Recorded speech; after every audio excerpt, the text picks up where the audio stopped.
Hello, friends, and welcome to another installment of Moments with Mom and Dad, when Gail and I share life lessons with spiritual or natural children from our almost 47 years of marriage and ministry together. And it's been a great ride. What are we talking about today, my dear? I want to talk about the subject of friendship because I think that there's a lot that goes on in relationships with people that they don't always interpret the levels of friendship correctly.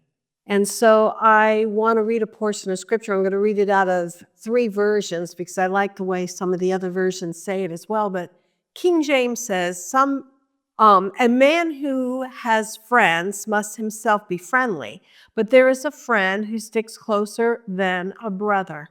But the Message and the Passion Translation, I like the way that they translate this. It says, friends come and go, but a true friend sticks by you like family. Passion says, some friendships don't last for long, but there is one loving friend who is joined to your heart closer than any other. That's a great translation.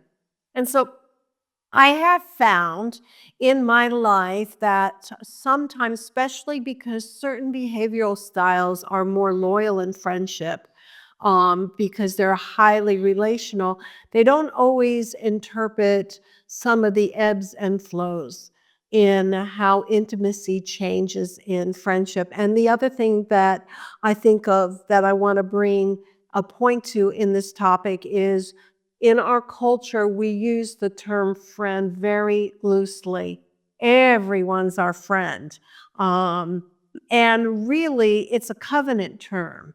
It was the term that was used to describe the relationship that God had with Moses and that God had with Abraham. Jesus said, we're no longer servants, but we're friends. It's a covenant term which indicates it's a more intimate relationship. And so what I find in our society, everyone gets grouped in this category of friends when it really should be understanding, number one, who is that intimate relationship in our acquaintances, our friendships, that is deeper than those that are just acquaintances, that what we share with them is really on a surface level. Yeah. Yeah, I think of the question that I often ask myself when I come into a new relationship, and that is, Lord, what is my responsibility in this relationship? I'm not responsible for somebody, or I'm not responsible to somebody, but I do believe that in relationships, we are responsible in that relationship, and that looks different, like you say, depending on really what the responsibility is. Yes. You And know, relationships are defined by responsibility. And when we're talking about the true term of friend, which is a very intimate, close relationship, our capacity as human beings, there's really going to only be a handful of those in our life. The level of intimacy that friendship really calls for. There could be a lot of acquaintances in our life that we share a lower level, let me just put it that way, a lower level of intimacy than the ones that we would share the most intimacy, openness of our heart. And what I have found in the journey of life is sometimes there's somebody even that in a season of your life, the intimacy in that relationship is really close, but when your life priorities begin to shift and change, and theirs don't change in the same direction that yours is going, then intimacy changes in that relationship because the thing that brought you together or the thing that you shared that was what the bond between you has now shifted. So I'll give an example of that. If you have 2 young couples that don't have children, that level of intimacy on them hanging around, doing different things, going on vacations looks like one thing. But if one couple has a family and begins to start a family, of course, Their priorities begin to shift, their time, their attention begins to shift, and it impacts that relationship because the other couple's free to do whatever they want to do, but the one that has young children now in the home are more limited in being able to do the things they used to do. So it shifts that relationship. And that's okay. And I think that we, as we go through life on this journey and enter into relationships, we need to be able to reconcile that with ourselves and say, I'm not as close as I once was with this person. Mhm. And that's okay because priority shifts. Sometimes it's one person that's not willing to go further in the things of the Lord and spiritual things, and somebody else is. And so that will change the dynamics of relationship because, relationships take time. And you mentioned the word intimacy. That takes time and effort, sometimes expense even. But if somebody is not determined to pursue the things of God as much as I am, that person can almost become a drag. They can become a weight.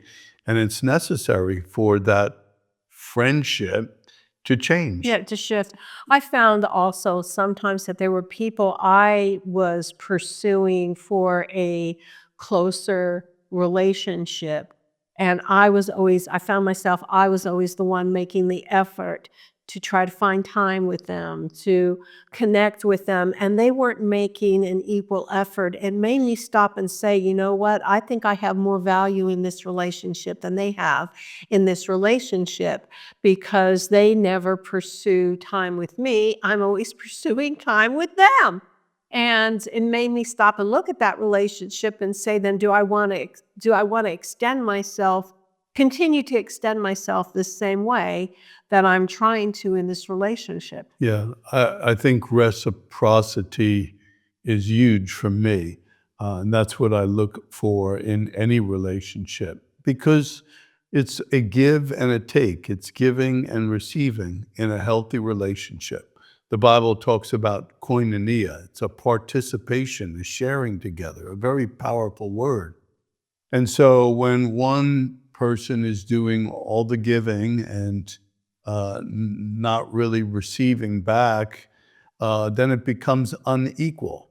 And we are not suggesting that you walk away from those relationships with a bad attitude, you're bitter, you're angry.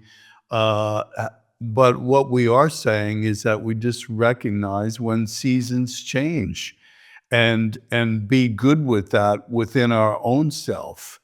And it may be necessary to actually communicate that to that other party, that other person, um, just the reality, the truth of things changing, so they don't have a bad I think taste in their mouth. I have one relationship that comes to mind in my life. I have two friends that have been friends with me for 50 years. This next year will be 50 years. We met each other when I was still in my late teens. And there was a season, I would say those two people are my lifelong closest friends. But there was a season with one of them, we had already come into the childbearing years, and our children were a little bit older when their children were younger. And so there was a shift in the time and intimacy and the communication because of that. But you know what? Seasons changed, like Bob said, and things came back around when our children were no longer the focus of our homes, and the level of intimacy again came to a higher place of restoration than it had been. But I recognize that really in life, there is only going to be a handful of people that you hold in that kind of a place in your life that you journey your whole life with as a lifelong friend. It's not going to be like 100 people. You might have 100 acquaintances, but when you're talking about intimacy and friendship, That's where iron sharpens iron. And that person, um, you are the most vulnerable with that person to the point that your life is open to them and their life is open to you to correct you, critique you, um, to speak the truth to you that you would open up to in other ways you wouldn't open up to just any old body. Yeah, and like you had said, friendship is a covenant word. And when people made a covenant in the Bible, in the Old Testament, they did so in a very formal way.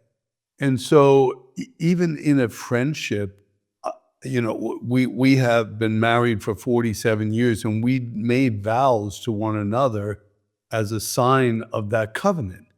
So even in a friendship with, one of your woman friends, maybe me with a guy friend, I think in some way it's good to formalize it with words. Like, listen, I need somebody in my life to be accountable to. Would you be that person? And let there be an exchange.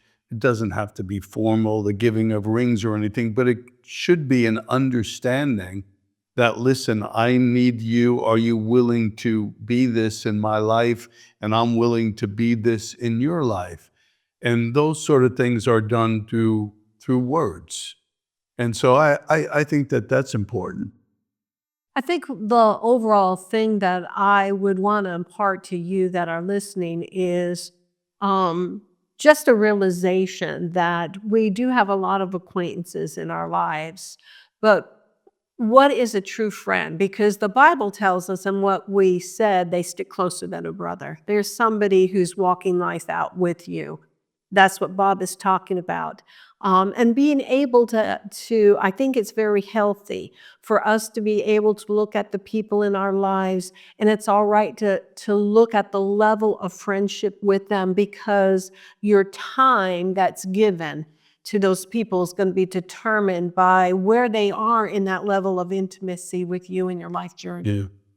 Yeah. Yeah. I'm sure you've experienced this, but there are people in our lives who we haven't seen in a long time. And when they do reach out to us, it might be Christmas time or some other holiday.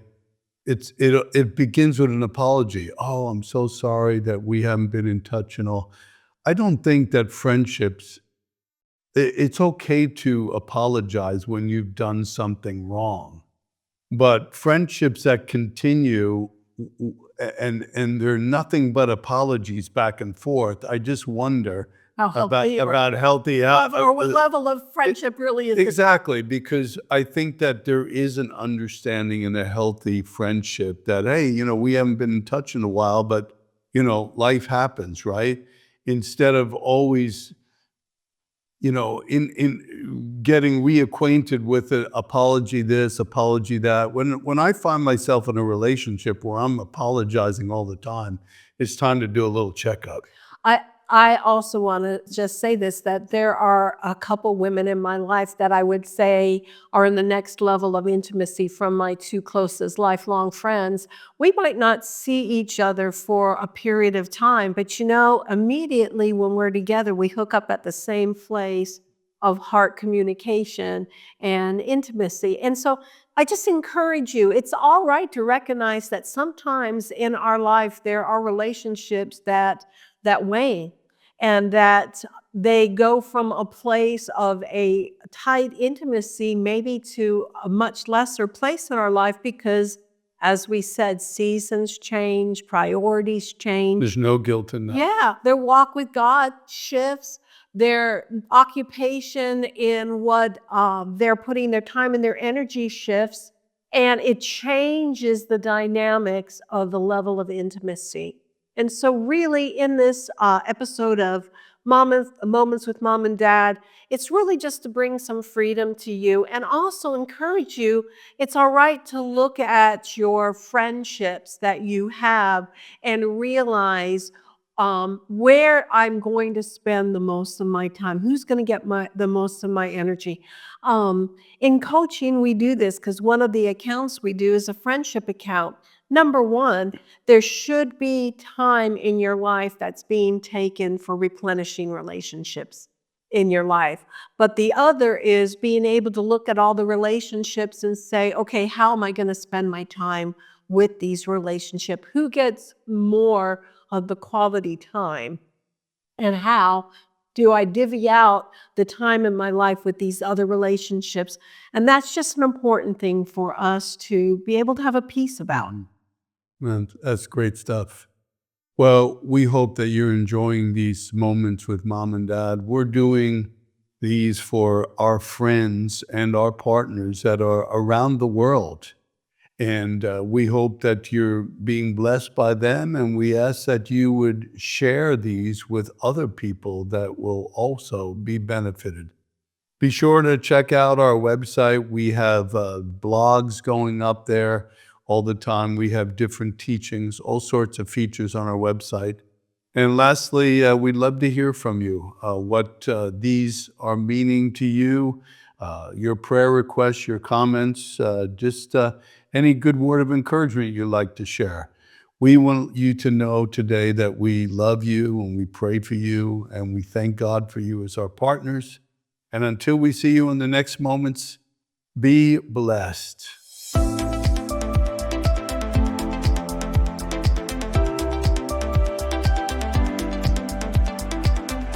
right, I'm just changing my shirt.